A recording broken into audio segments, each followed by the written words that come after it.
इश्पाता अस्सलामु अलैकुम। दुनिया बदल रही है। आपको मालूम है कि सोशल मीडिया के आने के बाद दुनिया एक ग्लोबल विलेज बन चुका। इसके बाद हम देखते हैं कि ये तब्दीली यहाँ तक महदूद नहीं रही। इसके बाद फ़ौरन आर्टिफिशियल इंटेलिजेंस के नाम से एक और बला आ गई जो कि दुनिया को बदल के रख दी और बदल के रख देगा।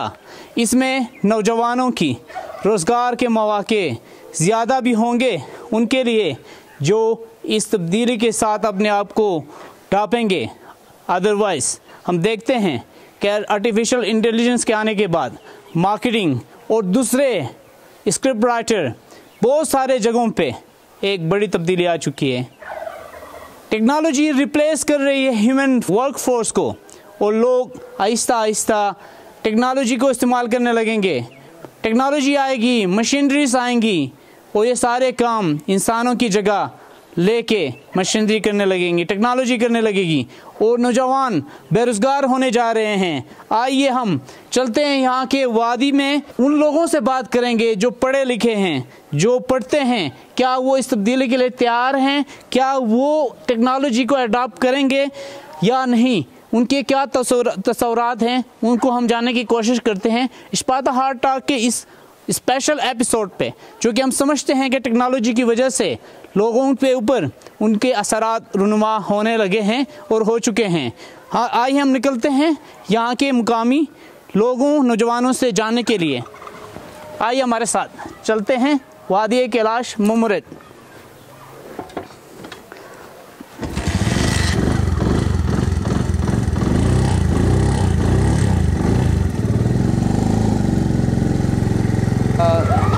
अच्छा बख्तवा साहब, ये बताइएगा कि जो दुनिया में हम देखते हैं कि एक तब्दीली आ चुकी है एक किस्म की सोशल मीडिया की वजह से, टेक्नोलॉजी की वजह से, ये नौजवानों को किस तरह मुतासिर करेगी? ख़ास तौर पर हम देखते हैं कि जो आर्टिफिशियल इंटेलिजेंस है, जी आप पढ़ाते भी हैं, तो आप इस हवाले से आपके तसव्वुरात क्या हैं?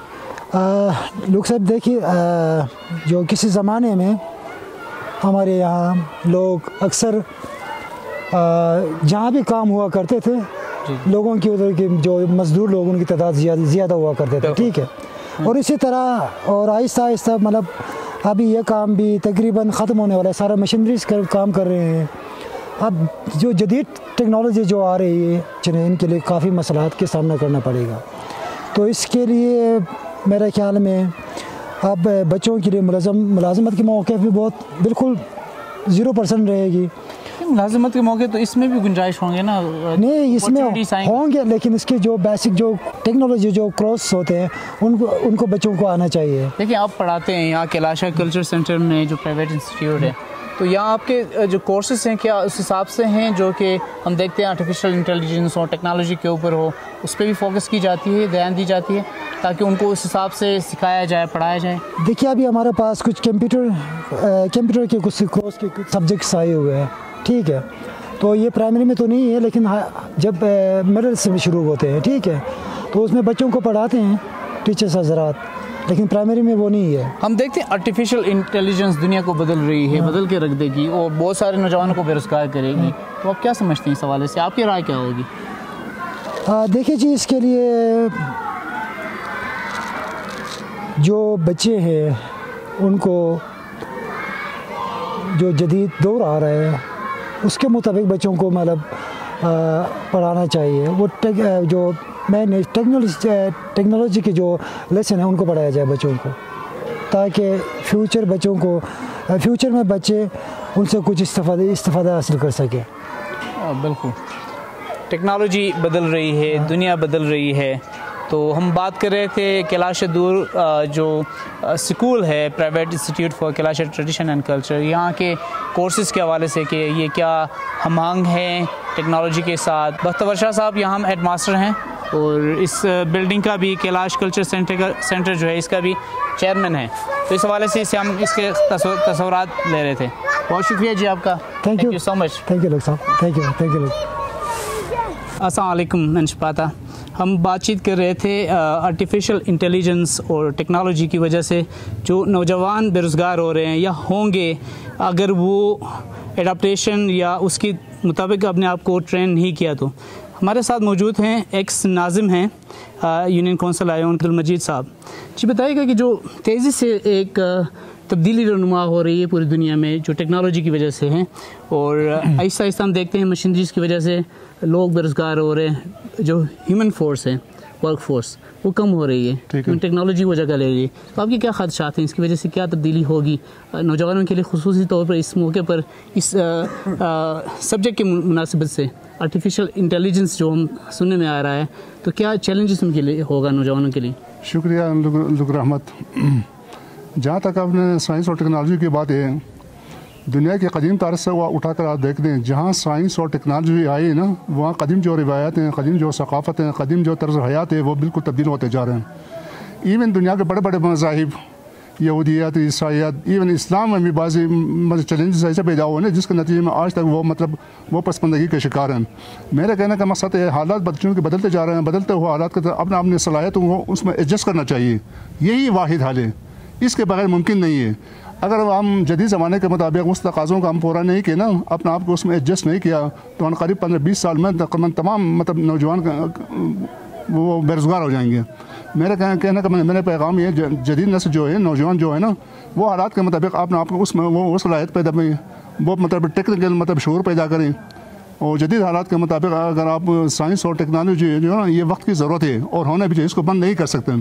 फ़र्ज़ गाड़ी टेक्नोलॉजी है, ये रोड को हम बंद करेंगे ना, तो जहाज़ को कैसे बंद करेंगे? वो भी टेक्नोलॉजी है, वो तो बंद नहीं कर सकते हैं, वो ज़रूरत भी है। आपको हज जाना है, मुझे काबुल जाना है, जब हम जहाज़ को बंद करेंगे, रोड को बंद करेंगे, टेक्नोलॉजी को बंद करेंगे, कैसे सफ़र कर सकेंगे?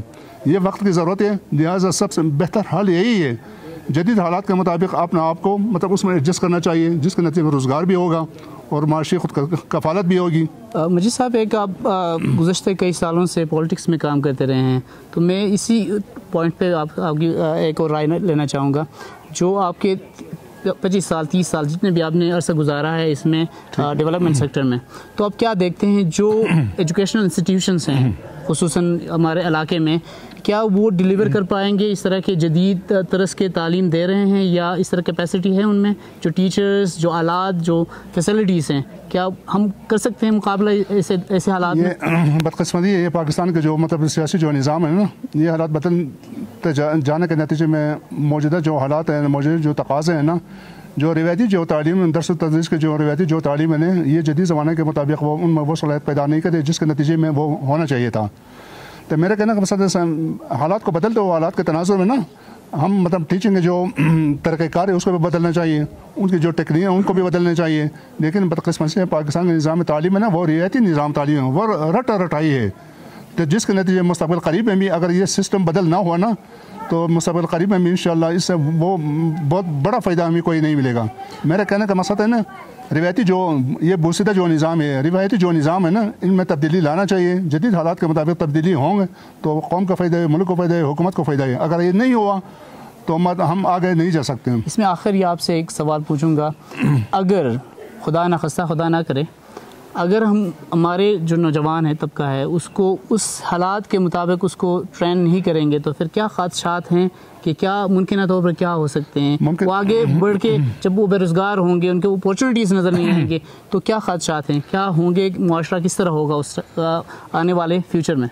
अगर मुस्तक़बिल के हवाले से हम निज़ाम हुकूमत में कोई मनसूबाबंदी नहीं करेंगे, मुआशरा कोई बंदोबस्त नहीं करेंगे, इनफरादी तौर पर लोग अपने तौर पर अपने हालात के मुताबिक कोई बंदोबस्त नहीं करें, तो उसका नतीजा ये होगा, बेरोज़गारी होगी, भूख होगी, बीमारियाँ ज़्यादा बढ़ेंगे, खलफशार ज़्यादा होंगे, जिसके नतीजे में अमन भी मुतासर हो सकता है। आप देख लें जहाँ ये गुरबत है ना, वहाँ बेशुमार मसाइल हैं, अमन के मसाइल पैदा हो सकते हैं। मेरे कहने का मकसद है, जदीद नस्ल को ये मैं देना चाहता हूँ कि ये बात फ़िलहाल वो लोग कबूल नहीं करेंगे। अगर मुस्तक़बिल के हवाले से हम तरक्की करना चाहते हैं ना, सबसे पहली बात, वो बुनियादी बात यह है, आबादी कंट्रोल होना चाहिए। इसके बगैर तरक्की का कोई सवाल ही पैदा नहीं होता। आप तमाम दुनिया का तारीख़ आप उठा दे दें, जैसे जो रिसोर्स हैं, ये वसाइल ये ख़त्म होते जा रहे हैं, आबादी बढ़ती जा रही है। आइंदा 50 साल 20 साल में अगर बमरत की आबादी इस तरह बढ़ती जाएगी ना, ये जंगलात भी ख़त्म होंगे, ये वसाइल भी ख़त्म हो, तो क्या करेंगे? अगर तरक्की करना चाहते हैं ना, सबसे बेहतरीन ये है पॉपुलेशन जो है ना इसमें कंट्रोल होना चाहिए, इसके बगैर तरक्की मुमकिन नहीं है। मैं तो क्वेश्चन ख़त्म करना चाह रहा था, लेकिन हमने बात की तो मैं इसको थोड़ा दूसरी नज़र से देखूंगा, क्योंकि आप कह रहे हैं आबादी कंट्रोल होगी तो ये चीज़ें मसले हल होंगे। लेकिन हम दूसरी तरफ देखते हैं कि जो दुनिया की सबसे बड़ी आबादी, चाइना की मिसाल देखें, चाइना दुनिया में तरक्की कर चुका है और कर रहा है, तेज़ी से आगे बढ़ रही है, टेक्नोलॉजी में खुसूसन आर्टिफिशियल इंटेलिजेंस में भी आगे बढ़ रही है। और एक तरफ हम देखते हैं इंडिया को, उसकी पॉपुलेशन भी दुनिया में सबसे बड़ी है और वो चौथा मशीयत बन चुका है अभी दुनिया में, और टेक्नोलॉजी में वो भी तेज़ी से बढ़ रहे हैं। तो जो मसला आप कह रहे हैं आबादी कम करने से मसला हल होगा, या हमें उस हालात के मुताबिक तब्दीली लाने में जो तालीमी निज़ाम है उसको बेहतर करने से बेहतरी आएगी? आपने चाइना की जो मिसाल पेश की थी, इंडिया की जो उधर पॉपुलेशन कंट्रोल है, पॉपुलेशन कंट्रोल है। अगर पॉपुलेशन कंट्रोल नहीं होता ना, वो चाइना तरक्की नहीं कर सकती, इंडिया का वो तरक्की नहीं कर सकती। उधर पॉपुलेशन कंट्रोल है, 2 से ज़्यादा बच्चे नहीं होते हैं मेरे ख्याल में। आपके मालूमात मुझे ये मालूम है, ये मुस्तनद शुमार हैं। इसके बगैर तरक्की का कोई सवाल पैदा ना हो। जहाँ तक रह गया उस जब तक ये सिस्टम तब्दील ना हो ना, उस वक्त तक हुकूमत में मतलब हुकूमत पार्लियामेंटेरियन जो हैं, सियासी जो मतलब लोग हैं, ब्यूरोक्रेट्स जो हैं, सरकारी जो काम है ना, उनको मतलब सबको मिलकर, ये किसी एक फ़र्द का किसी एक तरह का काम नहीं है। हम सब मिलकर हुकूमती लेवल पर अगर बंदोबस्त नहीं करें तो ये मुमकिन नहीं है। मेरा मकसद कहने का मकसद है ना, जदीद हालात के मुताबिक आपको जैसे तालीम कोई ज़रूरी नहीं है आप खाम एम करके आप नौकरी ही करिए, तालीम करना चाहिए, लेकिन वो हुनरमंद चाहिए, स्किल होना चाहिए। हाँ, स्किल होना चाहिए। कोई ज़रूरी नहीं है खाम आप टीचर बनी या पुलिस बनी या बॉर्डर बनी। तो हमारा एक रिवायती मतलब बोसीदा तस्वुर है ना तालीम करने के नजरिए मैं पुलिस बन जाऊँगा, मैं क्लर्क बन जाऊँगा, मैं टीचर बनूँगा, वो कोई ज़रूरी नहीं है। वो भी ज़रूरत अपनी जगह सही है, लेकिन 100% उसमें फोकस नहीं करना चाहिए। आप तालीम हासिल करें, अपने शऊर को बढ़ाएं, हालात के मुताबिक अपने आप को मुतहर्रिक हों, अपना मतलब मुस्तकबिल को बेहतर बनाने के लिए आप में अगर सलाहियत हो तो आप कहीं भी, पेशावर में भी जाकर, कराची जाकर, यूरोप जाकर, अफगानिस्तान जाकर आप कर सकते हैं। अगर आप में वो कैपेसिटी नहीं हो ना, वो शऊर ना हो, वो तालीम ना हो ना, तो घर में भी कुछ नहीं कर सकते आप। मैंने बताया ना, ये रिवायती जो तर्ज हयात है इसमें तब्दीली मॉडिफिकेशन लाना चाहिए। ये साइंस और टेक्नोलॉजी के बगैर मुमकिन नहीं है। बहुत शुक्रिया मजिद साहब। हम डिस्कशन कर रहे थे जो टेक्नोलॉजी की वजह से जो आगे चैलेंजेस आएंगे खुसूसन नौजवानों के लिए, क्योंकि नौजवान तबका इसमें ज़्यादा पीसेगा, ज़्यादा वो मुतासिर होगी, क्योंकि जब वो नहीं सीखेंगे, अपने आप को ट्रेन नहीं करेंगे उस हवाले से, तो फिर वो कहीं भी जॉब करने के काबिल नहीं रहेंगे। तो फिर उससे जो ख़दशात थे उस पर हम डिस्कशन कर रहे थे। बहुत शुक्रिया आपका, थैंक यू सो मच। मेरे साथ इस वक्त मौजूद हैं वादी कैलाश से पहला डॉक्टर हैं, ये क्रेडिट जाता है डॉक्टर वाली ख़ान को। डॉक्टर वाली ख़ान साहब हमारे साथ मौजूद हैं। हम बात कर रहे हैं टेक्नोलॉजी के जो असरात हैं, स्पेशली आर्टिफिशियल इंटेलिजेंस के आने के बाद तो नौजवान बेरोज़गार होने जा रहे हैं। तो वो एक चैलेंज जो है, इसकी पॉजिटिव और नेगेटिव इम्पैक्ट क्या होगा मुमकिन तौर पर, और फ़वाइद भी, जो टेक्नोलॉजी फ़ायदा भी नुकसान भी, तो इस हवाले से हम बातचीत करें। जी थैंक यू, बड़ी मेहरबानी इस्पाता न्यूज़ में आपने जो हमें इस काबिल समझा। इसमें बात ये है कि लोग साहब जो टेक्नोलॉजी जो आई हुई है, इसमें अगर बंदा कुछ अगर गेन करता है, लाइक एजुकेशन, सबसे इम्पोर्टेंट चीज़ तो इसमें ये है कि एजुकेशन है। अगर एजुकेशन वो बंदा गेन करता है और ये टेक्नोलॉजी सीख जाता है तो ठीक है, वो बंदा, उस बंदे की कहीं ना कहीं फ्यूचर हो ही जाता है। वो बंदा आगे निकलता है और काम करता है और उसको कोई सच इस महंगाई के दौर पे कोई नुकसान उसको नहीं पहुंचता, क्योंकि उसके पास इस चीज़ में, इस टेक्नोलॉजी को वो समझता है और आगे काम भी कर सकता है। लेकिन अगर जो बंदा इस तरह, जिस तरह हमारे यहाँ पे ही नहीं बल्कि पूरे पाकिस्तान में जितने बेरोज़गार लोग हैं उनके लिए ये एक मुश्किल की घड़ी होगी, क्योंकि अगर इस टेक्नोलॉजी में बहुत से चीज़ें जो है ना बहुत आसान अगर कहीं की हुई है तो कहीं से चीज़ें बहुत मुश्किल भी उन्होंने बनाई हैं। तो अगर डॉक्टर साहब को इंटरप्ट कर रहा हूँ, जो मेडिकल फील्ड है जी, ये एक बड़ा वसी फील्ड है जिसमें बहुत सारे तेज़ी से चीज़ें तब्दील हो रहे हैं। तो डॉक्टर हज़रात के लिए जो एक डॉक्टर और पेशेंट के दरमियान जो गैप होता है, तो टेक्नोलॉजी इसमें किस तरह मावनत होती है, क्या सपोर्ट देती है? टेक्नोलॉजी की वजह से क्या क्या चीज़ें आसानियाँ पैदा हुई हैं जो कि एक डॉक्टर को चाहिए होता है डायग्नोस करने में पेशेंट में, जिसमें बहुत सारे MRI मशीन से बहुत सारी टेक्नोलॉजीज़ हैं। अभी मैंने जो सुना है वो आर्टिफिशियल इंटेलिजेंस की मदद से आप ऑपरेशन भी मशीनरी से करते हैं। तो ये कितना पॉजिटिव है, इसका फ़ायदा है, और इसका सीखना जो है, मैं समझता हूँ इसकी जो टेक्नोलॉजी, इसको सीखेंगे तो वक्त का मुकाबला करेंगे। क्या समझते हैं और क्या चैलेंजेस हैं इस सवाल? जी बिल्कुल, मेडिकल बड़ी जो है ना, बहुत से फील्ड में, मेडिकल की एक फील्ड नहीं हो, मेडिकल की सारी फील्डों में काफ़ी टेक्नोलॉजीज ऐसी आई हैं जो कि बड़ी फैसिलिटेट करती है लोगों को, उनका बड़ा फ़ायदा मतलब कि लोगों को मिल रहा है। और ये बड़ी अच्छी बात है कि हम चाहते हैं कि मतलब कि इस चीज़ में बंदा जो है ना वो सीखे, ये टेक्नोलॉजीज़ जो है ना वो जितनी भी टेक्निकल एजुकेशन है वो हासिल करें। अगर ये हासिल कर सकते हैं टेक्नोलॉजिकल एजुकेशन, तो इसमें फ़ायदा ये होगा कि आप एक जगह पर बैठ के जो है ना कई पेशेंटों का जो है ना मसला और मसाइल आप हल कर सकते हैं। पहले ऐसा नहीं होता था। आप देखें लाइक अब इस एरिया में आप रहते हैं जहाँ पे मतलब कि टेक्नोलॉजी पहले नहीं थी, ना होने की वजह से मैं एक छोटा सा मिसाल आपको देता हूँ कि अगर आप देखें यहाँ पे आपके पास 4G है, पहले नहीं था, तो आप यहाँ से एक पेशेंट की कोई भी रिपोर्ट आप चित्राल के लिए सबमिट नहीं कर सकते थे, आपको जाना पड़ता था यहाँ से पेशेंट को लेके। अब ये कि यहाँ पर अगर टेक्नोलॉजी आ जाती है कैलाश वैलीज़ में, तो कैलाश वैलीज़ का बहुत से मसले हल हो सकते हैं सिर्फ टेक्नोलॉजी की वजह से। तो ये फ़ायदा हमें हो सकता है कि अगर और ये मेडिकल में काफ़ी मतलब कि तरक्की की हुई है, काफ़ी फ़ायदे हो रहे हैं इससे। तो नौजवानों के लिए खुसूसन मैं पूछ रहा था कि वो क्या जो मौजूदा हमारा तालीमी निज़ाम है इसमें वो सारे जो एजुकेशन हम चाह रहे हैं कि सीखें, वो फैसिलिटीज़ मौजूद नहीं है। अगर नहीं होंगे तो फिर वो नहीं सीखेंगे ये चीज़ें। जब नहीं सीखेंगे तो किस तरह मुकाबला करेंगे, किस तरह जो एडाप्टेशन है जो माहौल के साथ, जो निज़ाम के साथ उस मुकाबले के दौर में ना, तो किस तरह करामत होगा या आगे बढ़ सकते हैं? देखिए इसमें एजुकेशन की बात जहाँ तक है, यहाँ पे तो फैसिलिटीज़ नहीं है, लेकिन चित्राल में अभी मैंने देखे हैं कि 3-4 टेक्निकल कॉलेजेस खुले हुए हैं मेडिकल की, पैरामेडिकल इंस्टीट्यूट, जहाँ पे मतलब सिखाया जाता है जो बेसिक चीज़ें हैं, जो टेक्नोलॉजी वहाँ पे सिखाई जाती है। अभी मैं रिसेंटली आपको बता रहा हूँ कि हमारी कार्डिक सेक्शन जो यहाँ पे बुमरेद में हम खोल रहे हैं, उसके लिए जो मशीनरीज हम लेके आएंगे, उस मशीनरीज के थ्रू आपके जितने भी पेशेंट्स होते हैं हार्ट के, उनको मतलब कि यहाँ से एनालिसिस करने के बाद हम उनको यहाँ से रेफ़र कर सकते हैं। अगर ट्रीटमेंट यहाँ पे ना हो तो उनके लिए हम यहाँ से बंदों को भेज सकते हैं पेशावर में, वहाँ पे वो सीख सकते हैं। ठीक है, चित्राल के अंदर जो इंस्टीट्यूट बने हुए हैं उससे भी काफ़ी फ़ायदा हमें हो रहा है कि यहाँ से बच्चे हम वहाँ पे भेज सकते हैं। मैंने पर्सनली उनसे बात भी की हुई है, यहाँ से जितने भी ये रिमोट एरियाज़ है यहाँ के बच्चों को टेक्निकल एजुकेशन देने का, स्पेशली मतलब कि मेडिकल में वो लोग देने के लिए तैयार हैं और इंशाल्लाह ये सब मामला हो जाएंगे। अच्छा देखिए, डॉक्टर साहब बता रहे हैं कि जो टेक्नोलॉजी इसको हम अगर अपने आवाम या जो इलाके के मफाद में इस्तेमाल करें तो इसके बहुत ज़्यादा फ़वाइद हो सकते हैं। ये बता रहे हैं कि कार्डिक सेक्शन यहाँ खोलने जा रहे हैं बुमरेद वैली में, जिससे ये आसानी होगी कि जो हार्ट पेशेंट्स हैं वो यहाँ से डायग्नोस करा के या यहाँ से जो इनकी रिपोर्ट बनेगी, जो हिस्ट्री होगी, वो आसानी से पेशावर में बैठा हुआ, इस्लामाबाद में या दुनिया के कहीं और कोने में डॉक्टर बैठा हुआ वहाँ उससे मशावरत की जा सकती है, उसको डायग्नोस किया जा सकता है, उसकी हेल्प की जा सकती है। तो टेक्नोलॉजी को बेहतर मफाद में भी इस्तेमाल किया जा सकता है और इसके लिए आपको टेक्नोलॉजी सीखना पड़ेगा, टेक्नोलॉजी से फ़ायदा उठाना पड़ेगा। बहुत शुक्रिया डॉक्टर साहब, thank you so much. Thank you. हाँ, स्पेशल टेक्नोलॉजी के हवाले से मैं बात करना चाहूँगी, क्योंकि एक तो टेक्नोलॉजी होती है वो एजुकेटेड लोगों के लिए होता है, और हमारे यहाँ पे जो ख़वातीन हैं, माएँ हैं, बहनें हैं, वो अनएजुकेटेड है, तो इस पे भी चैलेंजेस आ सकते हैं, आते भी आए हैं, आ सकते नहीं हैं, मतलब आ चुके हैं।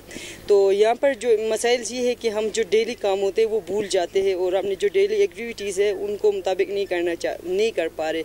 जो हमारे माँ बाप है वो उनको नहीं पता टेक्नोलॉजी क्या है क्या नहीं, कुछ भी नहीं पता, तो वो भी भूल जाते हैं वो क्या काम करना चाहते हैं क्या नहीं। जो हैंडीक्राफ्ट के हवाले से बात करूँ वो तो कर लेते हैं डेली, लेकिन वो इतने आइडियाज़ नहीं है उनके पास कि वो अपने जो हैंडीक्राफ्ट की चीज़ें वो आगे प्रमोट किए जाए और कर ले। और जो हमारे नौजवान तबका है तो उनके लिए भी ज़रूरी है। देखिए, इसमें हम देखते हैं कंप्यूटर टेक्नोलॉजी देखें आप, उसकी वजह से जो मौके हैं उन लोगों को मिलेंगे जो ये सीखेंगे, ठीक है, अच्छे डेवलपर बनेंगे, अच्छे तरीके से कोई हुनर सीखेंगे। अगर नहीं सीखेंगे, क्या वैलीज़ में मैसर है ख़वातीन को कि वो इस तरह की टेक्नोलॉजी से फ़ायदा उठा सकें? नहीं है ना, बिल्कुल नहीं है। तो इस तरह के मज़ीद चैलेंजेस जब आएंगे तो ख़वातीन क्या करेंगे? बैठ के ड्रामा देखेंगे, टीवी देखेंगे? हाँ, वैसे ही वही कर लेंगे ना, वो बेरोज़गार होंगे, वो बैठ के ड्रामा ही देखेंगे। और बेरोज़गार होंगे तो क्या मसाइल का सामना करना पड़ेगा? बेरोज़गार होंगे तो मतलब माशी मसाइल होते हैं ना, मतलब वो अगर बेरोज़गार होंगे तो लोगों के पास ज़रिए माश नहीं होगा, तो ये बड़ी चैलेंजेस है। जब ज़रिए माश नहीं होगा तो फिर वो क्या मुसीबत उनके ऊपर आएगी, क्या मसाइल होंगे? नहीं, ज़रिए माश नहीं होंगे तो ये तो सबको पता है, मतलब आगे कितने चैलेंज आते हैं। आजकल ज़माने में जीने के लिए महंगाई का ज़माना है, हर चीज़ खाना पड़ता है, एक बंदे से तो नहीं चलता ना ये सब कुछ।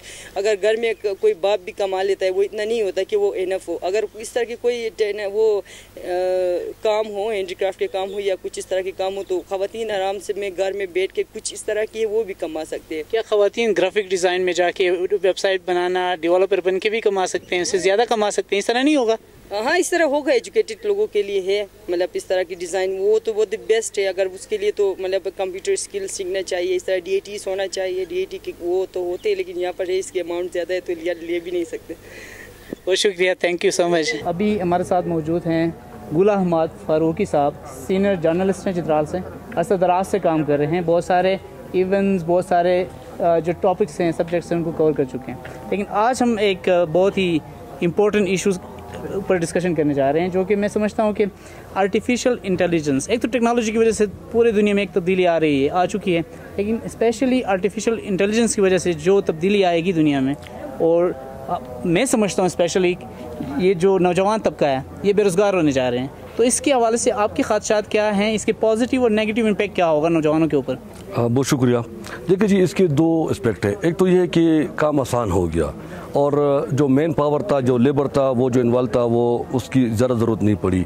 मगर उसका जो नेगेटिव इम्पैक्ट है वो ये है कि उससे काफ़ी सारी नौजवान बेरोज़गार भी हो रहे हैं। मैं अगर आपको छोटे मिसाल दूँ कि पुराने ज़माने में जब टेलीफोन एक्सचेंज था तो वहाँ पर बहुत सारे ऑपरेटर और लाइनमैन और ये वगैरह मुख्तलिफ़ किस्म के लोग काम करते थे। अभी जो डिजिटल वो आ गया, वो सब फारिग हो गए, बस एक बंदा खाली ऑपरेटर बैठे हुए एक बटन दबाते और सारा खुद कर लेते हैं। इसी तरह मुख्तलिफ जो कारखाने हैं, जो फैक्ट्री है, इंडस्ट्री है, जो IT है, उस पर भी इस किस्म का जो इनकलाब जब आ गया, उसमें यह थी कि बेरोज़गारी तो अगरचे बढ़ गई है, काम में इम्प्रूवमेंट भी आ गया। हम ये नहीं कहते कि मतलब इसके दोनों एस्पेक्ट है, पॉजिटिव भी है, नेगेटिव भी है।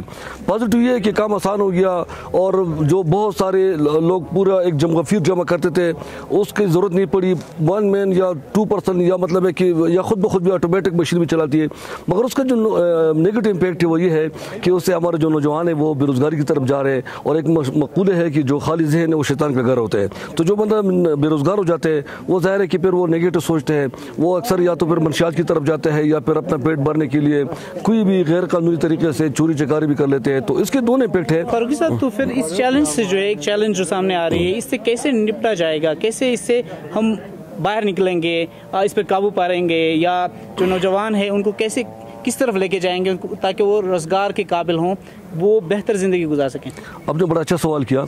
देखिए, तो ये कंपटीशन का दौर है और अंग्रेज़ी का एक मकूला है कि कानून उसका मदद करते जो जागता है, जो लोग सोते हैं कानून का मदद नहीं करता। जब आप कंपटीशन में नहीं आएंगे, मुकाबला नहीं करेंगे, दौड़ में नहीं शामिल होंगे, तो आप पीछे रह जाएंगे और दुनिया आपसे बहुत आगे निकलेगी। इसका बेहतर यह है कि हमारे जो नौजवान हैं, मैं ख़ासकर उनको नसीहत करता हूँ, क्योंकि मेरा तो उम्र गुजर गई साबित करते हैं। हमारे पास ऐसे शहजादे भी है कि 12-12, 13-13, 14 घंटे फेसबुक पे और नेट पर फजूल कामों पर नेट इस्तेमाल करते हैं, बजाय इसके कि वो कोई रिसर्च कर ले, कोई नया तहकीक पे काम कर ले, कुछ सीख ले। नहीं, बस चैटिंग और फजूल कामों में। तो इसका बेहतर हल ये है कि हम रिसर्च की तरफ जाएं और हमारे जो नौजवान जो नए चैलेंजेस हैं उसको अडॉप्ट करने के लिए, उससे गले लगाने के लिए हम खुद को मेंटली तैयार कर लें। और जब तक हम इन चैलेंजेस के लिए मेंटली तैयार नहीं होंगे तो हम दुनिया बहुत आगे जाएगी और हम पीछे रह जाएंगे। वही बात होगी कि मैं इसके एक और मिसाल दे दूँ नाज़रीन के लिए कि मरी का जो है बड़ा खूबसूरत जगह है। वो लोग सो रहे थे, उनका मालिक मकान कहते जी मेरा मकान ही है, बाहर से लोग आ गए, उन्होंने वो जगह ख़रीद लिया। अब वो जो मालिकान थे वो उसमें या चौकीदार है या स्वीपर है। इस तरह हालत होगा अगर खुदा न खास्ता हम ये मुकाबले में पीछे रह गए, तो बाहर से लोग आएंगे, अडॉप्ट करेंगे, हम उनके या बुट पॉलिश करेंगे या ड्राइवर होंगे, फिर ये होंगे। तो हमने भी इन चैलेंजेस को सामने हमने फारूकी साहब बता रहे हैं कि हमें चैलेंजेस जो है, नया जो एडाप्टेशन जो हैं, तब्दीली जो आ रही है उसको अडॉप्ट करने की ज़रूरत है, ट्रेन होने की ज़रूरत है उसमें, ताकि हम वक्त का मुकाबला कर सकें। अगर दौड़ में हिस्सा नहीं लेंगे, बैठेंगे खाली, तो खाली दिमाग शैतान का घर होगा, फिर शैतान जो कराएगा वो फिर मुआशरे के लिए तबाही का बाइस बन सकेगा।